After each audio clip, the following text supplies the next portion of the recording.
সর্বোচ্চ আর আলিফ টানতে পারবে। জি ঠিক আছে? তো তাহলে আমরা যদি মধ্যতবাই এই ২ হরকত টানি, জি তাহলে আমাদের এই বেশি হয়ে গেলে সমস্যা। কেরাত পড়তে গেলে আপনি যেমন আর-রহমানু আল্লামাল কুরআন, মানে বোঝানোর জন্য বলতেছি। আবার মানে কেউ মাইন্ড করবেন না কিন্তু। এটা মানে আমরা তো শিখবো এজন্য। আমি নিজেও শিখতেছি। এজন্য কেউ মাইন্ড করবেন না। শায়েখ আমাদেরকে ভুল জি ধরলে এটা এরকম যেন না হয়। ঠিক আছে? যেহেতু আমার নিজেরও ভুল হতে পারে। আমি নিজেও ছাত্র কোরআনের, শিখতেছি। তো এই মানে আপনি তেলাওয়াত করার ক্ষেত্রে আপনাকে মিকদার, আপনার এটা হচ্ছে আপনার মানে অত্যাবশ্যকীয়। আপনাকে খেয়াল রাখতে হবে মিকদার, মিআর, যে আপনি একটা হরফ আপনি যেটা মাতুত্তবাই যেটা আপনি ২ হরকত টানলেন, এটা আপনি ২ হরকতে পড়ে যাবে। আপনি কসর যদি পড়েন মুনফাসিল, সেক্ষেত্রে আপনি একটা ২ হরকত পড়লেন, আরেকটা ৪ হরকত পড়লেন, আরেকটা ৩ হরকত পড়লেন। সেক্ষেত্রে আপনি কিন্তু মিকদার, মিআর ঠিক হলো না। এজন্য আপনি অবশ্যই তেলাওয়াতের আগে, শুরুর আগে তাজবিদ। ১ম এই তাজবিদ, এবং তাজবিদ খেয়াল করতে হবে। এজন্য প্রত্যেকটা হরফ তবাই একই থাকবে। হরকতাইন, বেশি টানা যাবে না। ঠিক আছে না ভাই? জি আশা করি বুঝতে পারছেন। এটা আমরা একটু খুব মোজাকারা করতেছি। সবাই জি জানি, তারপরে একটু মোজাকারা করা। তো আর আরেকজন শুনি একটু। ওই নিচে যে হিজুল হুজাইফা। কোরআন ভাইজান না, জি হুজাইফা ভাই। জি। যাই আসলে নতুন তো কেমন হয় আমরা ওই যে আমরা স্কিলটা খেয়াল রাখবো আরকি। তাহলে আমাদের মানে গলা ক্র্যাক করার কোনো ভয় থাকবে না। আমরা জি তো আরো আরো অনেকে আছে এখানে ভাইজান না? এই যেমন এইচ এম মুজাম্মিল ভাই, উনি দেখতেছি, ওনাকে একটু মোজাম্মেল ভাই বলতে পারবেন? মোজাম্মেল ভাই। মাত্র ছিল। আচ্ছা, সমস্যা নেই ভাই। আরেকজন, এই যে আমার পাশে যে এমডি ভাইজান নাম কি? এই পড়েছেন যে রুমাল, রুমাল পড়েছেন যে ভাইজান নাম কি? আচ্ছা, জি, আশিক ভাই। মোহাম্মদ আশিকুর রহমান। আশিক ভাই একটু পড়েন দেখি, শুনি। উস্তাদ আজকে নতুন জয়েন হয়েছি তো বলি আচ্ছা, আলহামদুলিল্লাহ। সমস্যা নাই, এটা আমাদের তো লজ্জার কোনো বিষয় না। যেভাবে আসে বলতে হবে আপনার, না বললে তো কাজ বলতে পারবেন না। সুর তো তাহলে জি শিখে জি লাভ নাই। জি চেষ্টা করতে ইনশাআল্লাহ। হবে সবসময়, গুনগুন করতে হবে, গুনগুন গুনগুন। أعوذ بالله من الشيطان الرجيم. بسم الله الرحمن الرحيم. হ্যাঁ, আমরা একটা জিনিস খেয়াল করতে হবে যে আমরা এই যেহেতু মাকাম শিখতেছি, মাকাম কিন্তু আমাদের এটা কেরাতে মানে তাহকিকও পড়া যায়, আবার আপনার তারতিলও পড়া যায়। ঠিক আছে? তবে আপনার তাহকিকটা হচ্ছে আপনার, যেহেতু তাহকিকটা মানে আপনার এই তারতিবের মধ্যে ১ম এ তাহকিক। এজন্য তাহকিকটা যদি আমরা পড়তে পারতাম তাহলে কিন্তু এটা হচ্ছে উত্তম পড়া। কারণ তাহকিক পড়লেই কিন্তু আপনার মানে সম্পূর্ণ কামা হাক্কুহু, কোরআন তেলাওয়াত মানে তেলাওয়াত ওইভাবে হক আদায় করে তেলাওয়াত করা যায়। কিন্তু আমাদের দেশে তাহকিক পড়তে গিয়ে যে বললাম না, আপনার অনেক আলিফ টেনে ফেলে। কিন্তু তাহকিক পড়ে হচ্ছে আপনার শেখ হোসারি, তাহকিক যেটা পড়ে। তো আমাদের জি তাহকিকের ক্ষেত্রে আমাদের সুরটা একটু ভিন্ন থাকে। আর হচ্ছে তারতিল পড়তে গেলে আমরা বলি হদর, কিন্তু হাদারটা তো আমরা মানে এটা গলত মাশহুর হয়েছে আমাদের আমাদের মধ্যে গলত মাশহুর হয়েছে। যে হাদারটা হচ্ছে আপনার আপনি যে হদর যখন পড়বেন, এটা হদরটা নামাজের জন্যও না, এটা কোনো মানে হাফরার জন্যও না। হদরটা হচ্ছে আপনার ব্যক্তিগতর জন্য। আপনি যখন কোনো তেলাওয়াত মেমোরাইজিং করবেন, মুখস্থ করবেন, তখন আপনি যে তাড়াহুড়ো করে পড়তে হয়, এটাকে হদর বলে। কিন্তু আমরা বলি যে একটু কারে একটু হদর পড়ো, বা হদর প্রতিযোগিতা। এটা আমাদের মধ্যে এটাকে যে কে যেন ছড়াই দিয়েছে। ঠিক আছে? কিন্তু আসলে এই যে আমরা তারাবিতে পড়ি হদর আরকি। কারি হাফেজ সাহেবরা রমজানে যেটা পড়ি এটা হদর। এটা হদরের মধ্যে পড়ে না। এটা কোনো প্রকারই পড়ে না। হদরটাও আপনার টান গুন্না ঠিক রেখে পড়তে হয়, এটাকে হদর বলে। একটু তাড়াতাড়ি হয়, কিন্তু আমরা যে হদর তারাবি পড়ি এটা হদর না। মানে ৪টা পদ্ধতি একটা পদ্ধতিও না। এটা আমরা কোত্থেকে বানাইছি আল্লাহ তাআলাই ভালো জানে। বাংলাদেশে অনেক কিছু মানে অনেক কিছু আমরা পাইছি, এটা মানে গড গিফটেড। অলৌকিকভাবে আসে, যেগুলো অনেক সময় কোনো ভিত্তি পাওয়া যায় না। যাক, তো আমরা সেই ক্ষেত্রে আমাদের খেয়াল করতে হবে যে আপনি যে হদর পড়তেছেন, হদর না, আপনি তারতিল পড়তেছেন, যে তারতিলের মধ্যে আপনার সুরটা একটু মানে লাইট হবে, ডিপ হবে না। আর যখন আপনি তাহকিক পড়বেন সেক্ষেত্রে আপনার সুরটা ডিপলি পড়তে হবে। ধরেন আপনি যখন হদর পড়লেন, বায়াতি বললেন, আউযু বিল্লাহি মিনাশ শাইতানির রাজীম, বিসমিল্লাহির রহমানির রহিম,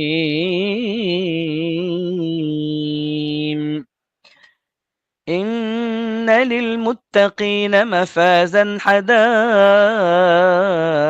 ওয়া আ'নাবান ওয়া কাওয়াইবা আতরাবান ওয়া কা'সান দিহাকা। এটা কিন্তু বায়াতি, ঠিক আছে? কিন্তু আমরা বায়াতি স্তরটা ভিন্ন। কিন্তু আপনি যখন এই কেরাত পড়তেছেন তখন আপনি কিন্তু আউযু বিল্লাহি মিনাশ শাইতানির রাজীম এভাবে বলতেছেন হচ্ছে কি আউযু বিল্লাহি মিনাশ শাইতানির রাজীম। বায়াতিটাই আপনি একটু স্তরটা ভিন্ন, মাকতা বা সুল্লামটা ভিন্নভাবে পড়লেন। এটাই আপনার বোঝার বিষয়। এটাই বোঝার বিষয়। তো আরেকজন পড়েন ইনশাআল্লাহ। তার উপরে যে ভাই আছে, এই যে কি ভাইয়ের নাম, এমডি কি জন্য ভাই? মানজ মান এটা কি মনির ভাই? মনির ভাইয়ের সাথে।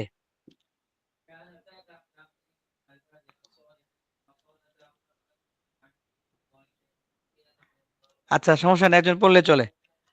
মোজাম্মেল ভাই কি আসছেন? হাফেজ মোজাম্মেল ভাই? আচ্ছা, শাহাদাত ভাই পড়তে পারবেন? শাহাদাত ভাই একটু পড়তে পারবেন আপনি?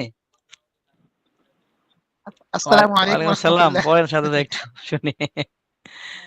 প্রথমে একটু বলে নেই, আমি আসলে একটু জেনারেল লাইন স্টুডেন্ট, তো তো আসলে সবসময় কোরআন তেলাওয়াতে আমি খুবই আসলে মুগ্ধ হই, যার কারণে যখন এই সুযোগটা পেলাম ভাবলাম যে জেনারেশনে কি হবে, একটু এগিয়ে একটু ইনশাআল্লাহ আল্লাহ কাছ থেকে করে দিব। We are proud of you. Of course আহলান সাহলান জি। জি।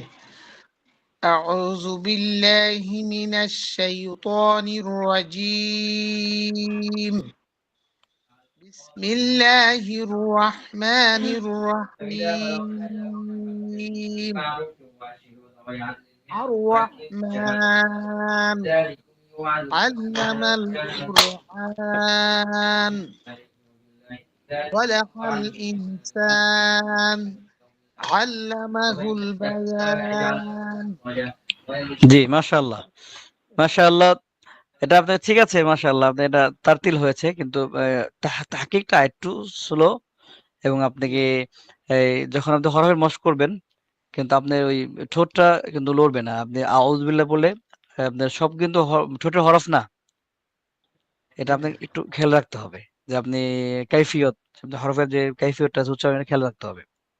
এটা সবাই তো জি জি আজকে তো আমাদের এই ক্লাসের আর আজকে 2-3 মিনিট আমি নষ্ট করেছি। এটা আমরা একটু করে দেই, পোষায় দেই। যদিও আমাদের সময় হয়ে গিয়েছে। তো শেখ আব্দুলের কাছ থেকে শুনে শেষে আপনি আমাদের একটা সবক দিয়ে দেন। জি জি জি জি ইমরান ভাই আছে, চাই আমি একটা কথা বলতে চাচ্ছি, অনুমতি দিলে বলবো। এই যে সময়ের বিষয়টা একটু সবাই মানে জানতে চাচ্ছে আমাদের সাথে, মানে আমি চেষ্টা করতেছি, অনেকেই আরো আছে ভাইরা। আচ্ছা, ওটা আমি শাইখের সাথে আরেকবার করবো না, মানে আজকে সময় এভাবে পাই নাই। পরের ক্লাসে আমরা একটা ফাইনাল সেশনে যা করে দেবো ইনশাআল্লাহ। জি জি ইনশাআল্লাহ। ইনশাআল্লাহ। শাইখ আমাদের সাথে আরো দু একজন যুক্ত আছে। আমি একটু মিজান ভাইকে পড়ার জন্য আমন্ত্রণ জানাই। জি জি মিজান ভাই মিজান ভাই একটু পড়েন।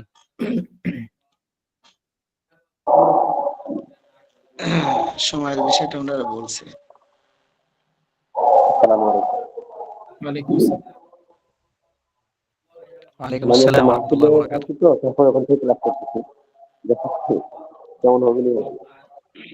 ও আচ্ছা আচ্ছা, তাহলে মনে হয় আহ, সমস্যা হলে থাক, যদি মাহফিলে থাকেন পরের ক্লাস শুনবো। ইনশাআল্লাহ। আচ্ছা পড়েন পড়েন পড়েন পড়েন পড়েন।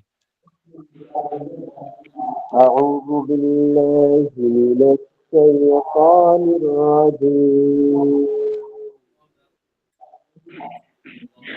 بسم الله الرحمن الرحيم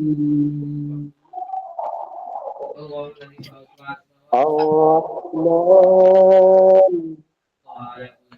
علم القرآن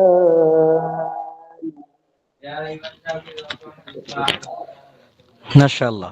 আচ্ছা, মাশাআল্লাহ। বিষয়গুলো বায়াতিটা মোটামুটি চলে আসলে বাকি সুরগুলো এটা এমনি চলে আসে। তো আমাদের যেটা বলেছিলাম যে বায়াতি হচ্ছে আপনার আগামী ক্লাসের জন্য এটা আমরা শুনবো ইনশাআল্লাহ। যে বায়াতি আপনার এটাকে আরবাত মাক্তা বা আরবা দারাজাত বা আরবা সুল্লাম বা আরবা তুন বলে। বায়াতির মধ্যে আরবা তুন রয়েছে ফিল বায়াতি, আরবা মাক্তা ইউসাম্মা শারকিয়্যা। বায়াতির মধ্যে আপনার আহ, 4টা স্তর রয়েছে, 4টা মাক্তা রয়েছে।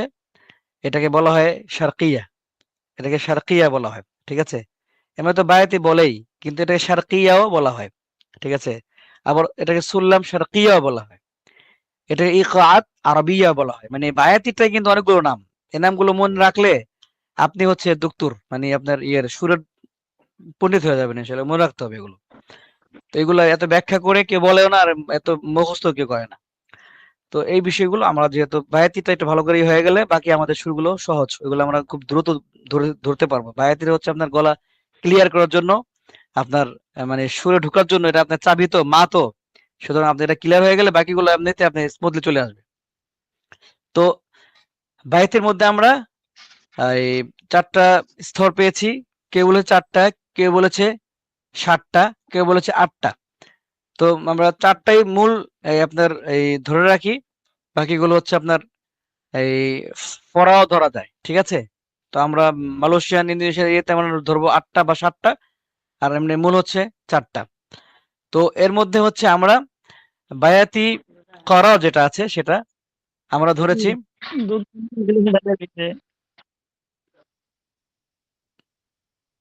আমার ডিস্টার্ব দিচ্ছে না। তো বায়াতি করা যেটা আছে সেটা হচ্ছে আপনার এই সুল্লাম দো, সুল্লাম দো। তো আমাদের আগামী ক্লাসে ইনশাআল্লাহ আমরা দো দিয়েই আমাদের এই যেই আর রহমান আউযুল বিসমিল্লাহ পড়েছি, অন্য একটা আয়াতের মধ্যে আমরা এটা ফিট করে নিয়ে আসবো।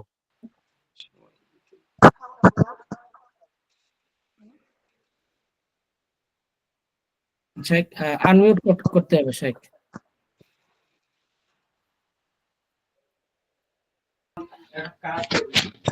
জি জি জি।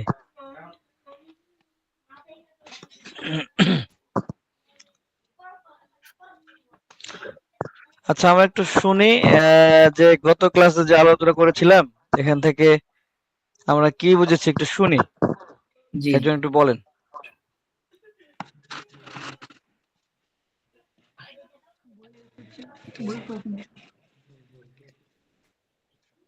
জি, ইব্রাহিম ভাই আপনি বলবেন?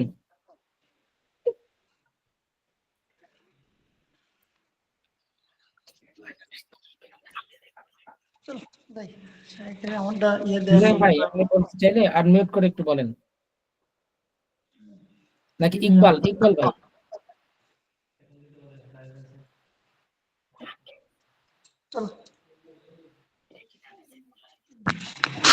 ইকবাল ভাই আপনি বলতে চাইলে বলেন, আনমিউট করে বলেন। আসসালামু আলাইকুম আসসালামু আলাইকুম রহমতুল্লাহ। আমার কথা কি শোনা যাচ্ছে? জি, শোনা যাচ্ছে। জি, আসসালামু আলাইকুম রহমতুল্লাহ। গত ক্লাসে শাইখ যেগুলো নিয়ে আলোচনা করেছেন মূলত হচ্ছে মাকামাত যেখান থেকে আসলো অথবা যেখান থেকে বিশেষ করে সূত্রপাত হচ্ছে মূলত যে রাসূল সাল্লাল্লাহু আলাইহি ওয়াসাল্লাম যে আবু মুসা আশআরী রাদিয়াল্লাহু তাআলা আনহুকে ওনার তেলাওয়াত শুনে যে প্রশংসা করেছেন ওখান থেকে মূলত অনেকে ইন্ডিকেট করেন যে ওখান থেকে মূলত উৎসাহিত হয় আর কি। আর এখানে মূলত এটা ফ্রান্স থেকে অথবা ওখান থেকে মূলত এটা সূত্রপাত, বিশেষ করে আহ, আহ, এই 100-200 বছর আগের থেকে আর কি মূলত। আর এটা শাখা প্রশাখা প্রায় 300-র অধিক শাখা প্রশাখা আছে। এর মধ্যে প্রসিদ্ধ শাখা হচ্ছে 8টি। আর এখানে কেরাতকে